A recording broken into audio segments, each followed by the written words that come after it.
Exam study YouTube channel में दोस्तों स्वागत है। बीपीएससी के एग्ज़ाम आप जान रहे हैं कि बहुत ही नज़दीक आ चुका है। इसके लिए मैं डेली करेंट अफेयर के कुछ प्रश्नों को लेके आया हूं जो बहुत ही महत्वपूर्ण है, जो एग्ज़ाम में हर हाल में इससे कुछ प्रश्न आपको मिलेंगे। तो आइए शुरुआत करते हैं। पहला प्रश्न है दोस्तों, पहला प्रश्न है कि इंटरनेशनल क्रिकेट के तीनों फॉर्मेट में शतक जड़ने वाला सबसे युवा क्रिकेटर कौन है। तो इनके शुभमन गिल है। अभी ये 2020 फॉर्मेट में भी शतक जड़ के ये सबसे युवा खिलाड़ी बन गए हैं तीनों फॉर्मेट में। इससे पहले ये जो रिकॉर्ड था विराट कोहली जी के पास था, लेकिन साथ ही 2020 में शतक जड़ने वाला सबसे युवा भारतीय क्रिकेटर भी ये शुभमन गिल जी बन गए हैं। चलिए दूसरा प्रश्न देखते हैं। तो दूसरा जो प्रश्न है दोस्तों कि भारतीय अमेरिका में US house permanent select committee on intelligence का सदस्य किसे नियुक्त किया गया है। तो इसका राइट आंसर है आमी बेरा, याद रखिएगा। चलिए अगले प्रश्न संख्या बात करते हैं। प्रश्न संख्या तीसरा कि विक्टोरियल गिनी की पहली महिला प्रधानमंत्री कौन बनी है। तो इसका राइट आंसर है दोस्तों ऑप्शन नंबर 4 मैनुएला रोका बोटे। चलिए अगले प्रश्न की बात करते हैं दोस्तों। प्रश्न संख्या जो चौथा है इसके बारे में बात करते हैं कि किसे नाम्बिया में भारत के अगले उच्चायुक्त के रूप में नियुक्त किया गया है। तो इसे राइट आंसर है दोस्तों एम सुब्बा रायडू, याद रखिएगा। और नाम्बिया दक्षिण अफ्रीका का एक देश है जो अटलांटिक महासागर के तट पर स्थित है। नाम्बिया की राजधानी क्या है? बिंड होक, याद रखिएगा। नाम्बिया की जो राजधानी है दोस्तों वो बिंड हेक है।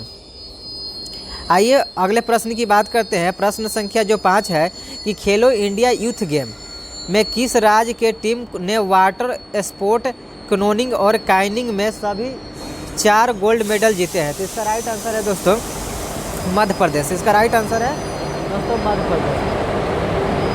इसका राइट आंसर है दोस्तों मध्य प्रदेश, तो याद रखिएगा। खेलो India youth game 2022 Madhya Pradesh की राजधानी भोपाल सहित प्रदेश के 8 शहरों में आयोजित किया गया था।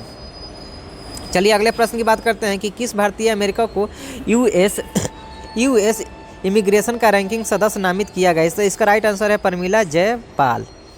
चलिए अगले प्रश्न की बात करते हैं। हाल ही में किसे बंगाल सब एरिया के नए जनरल ऑफिसर कमांडिंग के रूप में कार्यभार संभाला। तो इसका राइट आंसर है एच धर्मराजन, याद रखिएगा।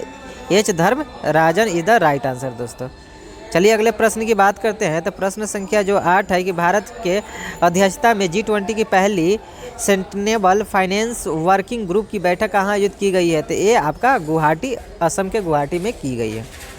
चलिए अगले प्रश्न की बात करते हैं। इस बैठक में और कुछ बातें कर लेते हैं कि इस बैठक में G20 सदस्य के देशों, अतिथि देशों और विभिन्न अंतर्राष्ट्रीय संगठनों के 100 से अधिक प्रतिनिधि देश में भाग लेंगे।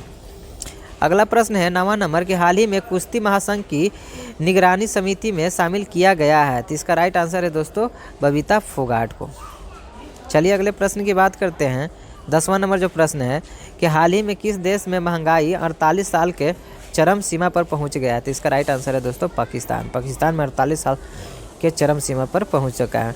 तो पाकिस्तान की सांख्यिकी ब्यूरो के मुताबिक 1 जनवरी 2023 से 1 फरवरी 2023 के मुद्रास्फीति की दर 27.55% दर्ज की गई है, जो मई 1975 के बाद सबसे अधिक है। तो ये बात आप लोग याद रखिएगा।